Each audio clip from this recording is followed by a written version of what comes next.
श्री कृष्णाय नमः। श्री गोपीजन वल्लभाय नमः। श्रीमदाचार्य चरण कमलेभ्ये नमः। श्री गुसाई जी परम दयालवे नमः। श्री गुरवे नमः।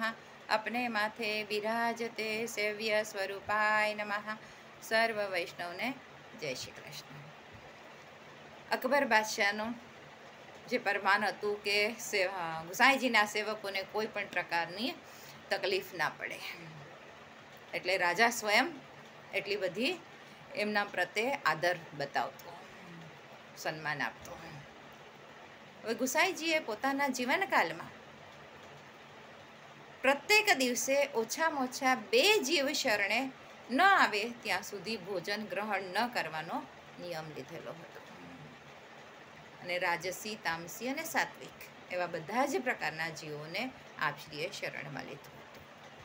અને આજે જે આપણે સેવા પ્રકારનો વિસ્તાર જોઈએ છે એ બધું ગુસાઈજીને શ્રેય જાય છે.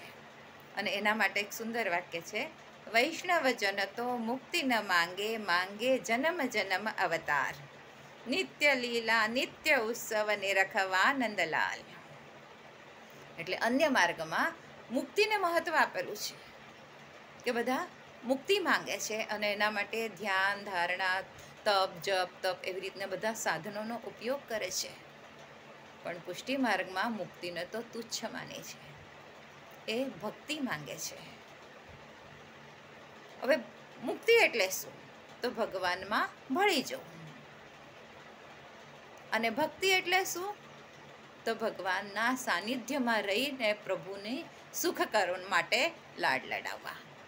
એટલે ભગવાનમાં ભળી જવું એટલે કે પેંડા બની જવું, અને ભક્તિ એટલે કે પેંડા ખાવા. તો હવે પેંડા ખાવામાં વધારે આનંદ આવે છે કે પેંડા બની જવામાં વધારે આનંદ આવે છે? અને અન્ય માર્ગમાં આમ પ્રભુ સાથે નિરોધ સિદ્ધ કરવા, પ્રભુના ચરણોમાં આપણું મન લગાડવા, ચિત્ત ચોંટાડવા માટે અનેક સાધનો કરવા પડે છે. પણ પુષ્ટિ માર્ગમાં પ્રભુ સાથે મન મેળાપ કરવો, મન ચોંટાડવું, મન લગાડવું એકદમ સહજ અને સરળ છે. કેવી રીતે? કે જે ગુસાઈજીએ રાગ, લોભ અને શૃંગાર એનો વિસ્તાર કર્યો એ રીતે. એનું પણ બધું શ્રેય ગુસાઈજીને ફાળે જાય છે. ગુસાઈજીએ રાગ એટલે કે સંગીત, તો પ્રભુના સન્મુખમાં જે કીર્તન ગાવામાં આવે છે એ અષ્ટસખાઓના કીર્તન, અને પ્રભુએ જે બધી લીલાઓ કરી છે એ લીલાનું આંખો દેખા હાલ, એટલે કે જેને કહેવાય નજરો નજર નિહાળેલા બધા અનુભવો, એનું વર્ણન આ કીર્તનોમાં આવે છે. અને એ પ્રભુ સન્મુખ ગવાય છે.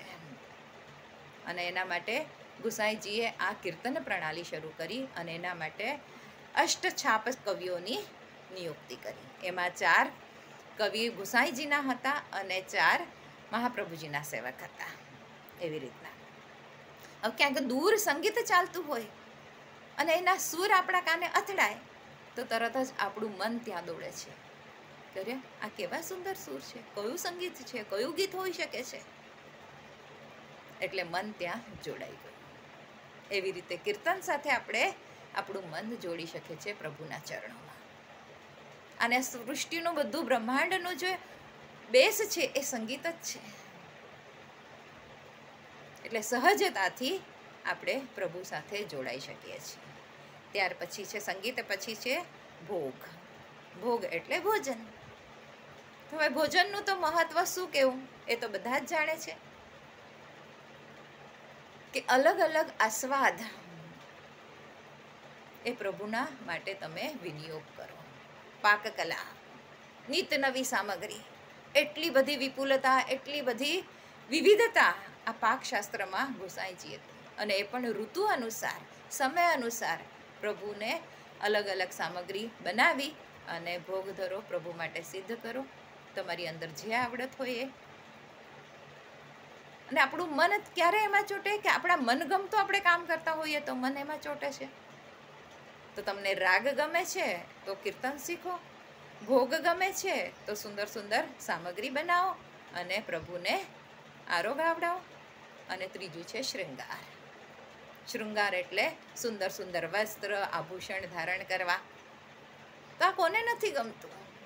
બધાને જ ગમે છે કે હું સુંદર વસ્ત્ર પહેરું, હું સુંદર દેખાવું, સુંદર સુંદર આભૂષણ પહેરું. તો બસ આ તમારી લાયકાત પ્રભુ માટે કરો. પ્રભુ માટે સુંદર સુંદર વસ્ત્ર અને સુંદર સુંદર શૃંગાર બનાવો અને પ્રભુને સુંદર સજાવો, પ્રભુના લાડ લડાવો. તો એવી રીતે સહજતાથી આપણે પ્રભુ સાથે જોડાઈ શકીએ છીએ. આપણું ચિત્ત, આપણું મન ત્યાં આપણે જોડી શકીએ છીએ. આજ માટે આટલું જ. આના પછીનું આવતા વિડીયોમાં જોઈશું. આજના મારા વચનોને પ્રભુ ચરણોમાં સમર્પિત કરું છું. જે કાંઈ ભૂલ ચૂક થઈ હોય તે માટે ક્ષમા ચાહું છું.